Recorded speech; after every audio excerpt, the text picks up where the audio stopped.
Hail Riders e benvenuti dal vostro Medors! Sono passati circa 3 anni e svariati chilometri dal momento che acquistai la mia Aprilia Dorso Duro 900, una vera e propria fan bike che continua a divertirmi come il primo giorno ogni volta che salgo in sella. Ho deciso di creare questo video elencando le 3 cose che amo e che odio di più della Dorso Duro 900.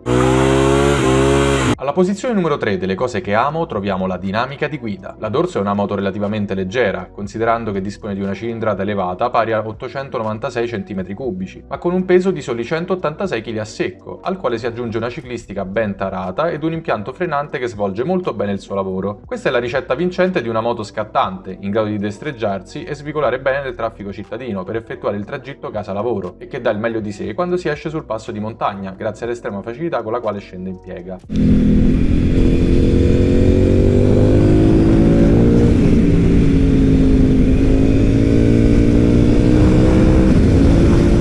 Nel gradino più basso del podio delle cose che odio troviamo invece il comfort della sella. Il nome del modello secondo me non è ispirato solo dal sestiere di Venezia, ma anche dalla scomodità della sella, prerogativa non fondamentale quando si acquista una moto come la Dorso Duro, ma che lo diventa superato il range dei 200-300 km e dal conseguente dolore che sopraggiungerà. La sella in gel accessoria dell'Aprilia in parte migliora questo aspetto, ma non lo risolve, ed il passeggero, a prescindere dalla sella utilizzata, non sarà entusiasta di accompagnarvi per un giro in moto, data la posizione appollaiata praticamente sopra gli scarichi alti, e alla scomodità della seduta. Questo è lo scotto da pagare per una fan bike che non nasce per il turismo e predilige il passo di montagna con alla guida il singolo pilota piuttosto che le gite in coppia, motivo per cui metto questo difetto alla terza posizione.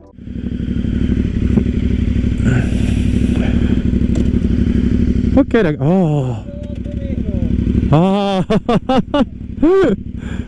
passare da quella a questa è un altro comfort. Ma torniamo agli aspetti positivi, e al secondo posto delle cose che amo voglio mettere la versatilità. In questo periodo, passato in sella alla Dorso, ho avuto modo di utilizzarla a volte anche in maniera impropria, e non solamente da motardone barra naked divora curve. È ovvio che in determinate situazioni altri modelli di moto sarebbero stati più indicati, ma comunque con una buona dose di volontà e qualche piccolo arrangiamento la Dorso Duro 900 non ha mai sfigurato. Con la mia Apriliona in versione Travel Edition ho macinato più di 1000 km in 2 giorni per accamparmi tra neve e ghiaccio al raduno più alto d'Italia, l'Agnello Treffen, e mi sono divertito perfino in fuoristrada leggero, in compagnia di amici con capacità in moto più idonee all'off-road, ma anche sul Pietrisco, e nel guardare piccole pozze, perfino con il puntale basso, la Dorso non si è mai fermata ed ha affrontato a testa alta ogni sfida. Adesso, per questo 2021, non mi resta che portarla in pista e vedere come si comporterà.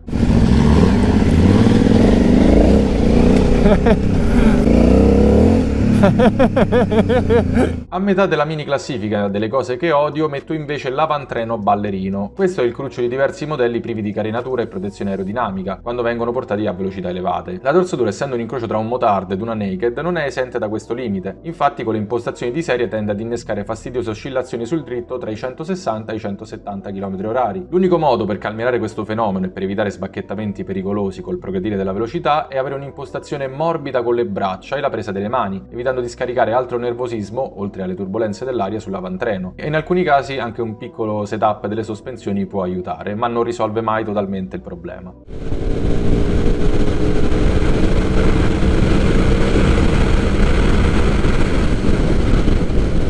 E rimaniamo ancora sulle cose che odio di più della Dorso Duro, al male assoluto. La prima posizione di questa classifica dell'infamia va all'autonomia. Un motore assetato, un serbatoio da 12 litri, compresa la riserva, e l'assenza dell'indicatore del carburante sono la ricetta perfetta per farsi odiare da un motociclista. Ho dovuto imparare a conoscere la moto, tanto da aver sviluppato una sorta di sesto senso da accensione spia riserva. Adesso riesco a prevedere quando è il momento di fermarsi a fare benzina e quando percorro strade che non conosco cerco di monitorare i possibili punti di sosta. Ma ogni tanto mi regala ancora qualche brivido gelido lungo la schiena quando la spia della riserva si accende, magari in mezzo al nulla, e con il più vicino benzinaio a 30 km di distanza. Contenere il peso su una fan bike è fondamentale, e sicuramente un serbatoio poco ingombrante e capiente può aiutare, ma così si esagera. Personalmente un altro paio di litri in più, come sulla Aprilia Shiver, li avrei apprezzati decisamente.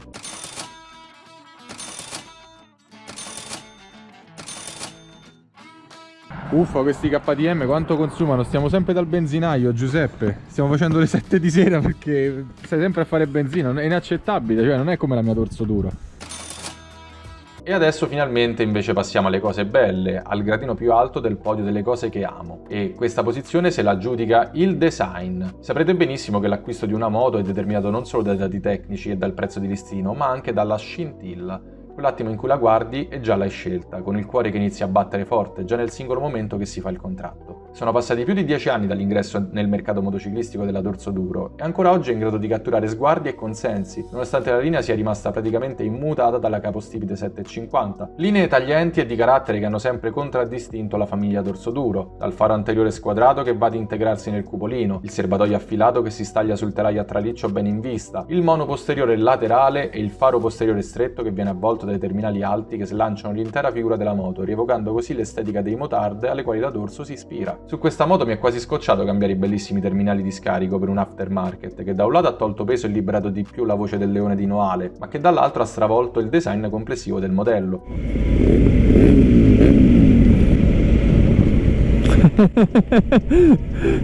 Valerio sta apprezzando la Dorso? La moto perfetta per ogni occasione d'altronde non esiste, e nonostante le tentazioni per me siano tante, lavorando nel settore delle due ruote, ogni tanto il pensierino di cambiare l'aprigliona fa capolino, ma ogni volta che ci salgo sopra non faccio in tempo a scendere dalla sella e a pensare ma chi cavolo me lo fa fare di cambiarla? Quindi gente, questo è il mio video delle 3 cose che amo e delle 3 cose che odio di più della Dorsoduro 900, spero che vi sia piaciuto, vi invito a lasciare un commento qua sotto, fatemi sapere che cosa ne pensate, ricordatevi anche di iscrivervi al canale per restare aggiornati sui miei successivi caricamenti attivando la campanellina, perché YouTube è simpatico e fa le bizze. Inoltre vi invito anche a seguirmi su Instagram, Medors193. Se il video vi è piaciuto vi invito a lasciare un bel mi piace e a condividerlo con i vostri amici per aiutare la crescita del canale. E per il resto noi ci vediamo in un prossimo video. Un lampeggio dal vostro Medors!